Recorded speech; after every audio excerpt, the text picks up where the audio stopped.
So that is the book description.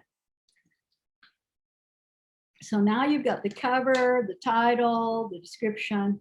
So how do you let people know about the book? How do you let people know that this book exists and get them to buy the book? You can do marketing.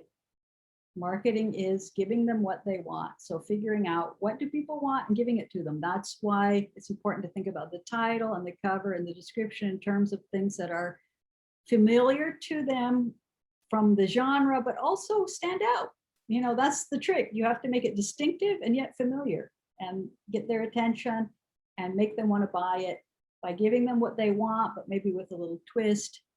So marketing is figuring out what people want. Advertising, you have to convince them to buy it.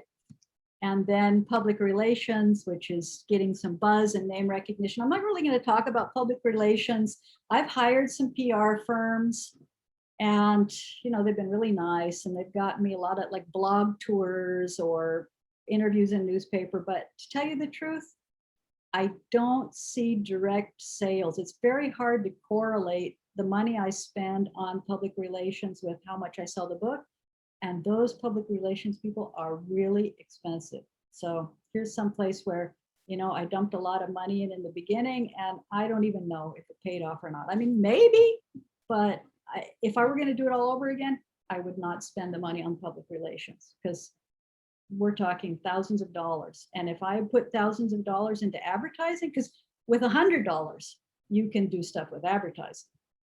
With $1,000, you can do a lot with direct advertising.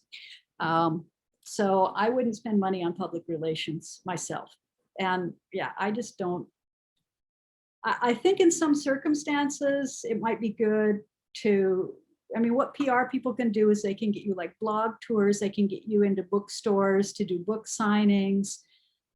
They can get little write-ups in newspapers. And you know, the gigs in the bookstores, you do sell books if you go to bookstores. So, you know, that might be worth it, or maybe at a certain stage. But for me, I spent money early on with the public relations. And again, it doesn't really make sense to go to a bookstore when you have one book unless you've got a major press and marketing, advertising, huge monster behind you. And they're putting it all there because if people don't know who you are, they're not going to come to the bookstore, and that's going to be really sad. I've been there. I've been there in my life as a professor too. You know, you go to give a talk and nobody shows up, and yeah, it's really disheartening. You go to a bookstore to do a book signing, and there are 3 people there, and one of them is your husband, and another one is your student or whatever, and you're like, oh, there's really only one person here, and me. So yeah. I think at some point I will do some more public relations stuff, and I have friends that do really well, but I think you have to have a certain level, be established to a certain extent, and also you have to have some books out, not just one, maybe 3 or 4. I have a friend who, through PR and a lot of work, and she writes amazing books. I think she is going to be a real breakout. She's going to be like the next Gillian Flynn, I think. I really do.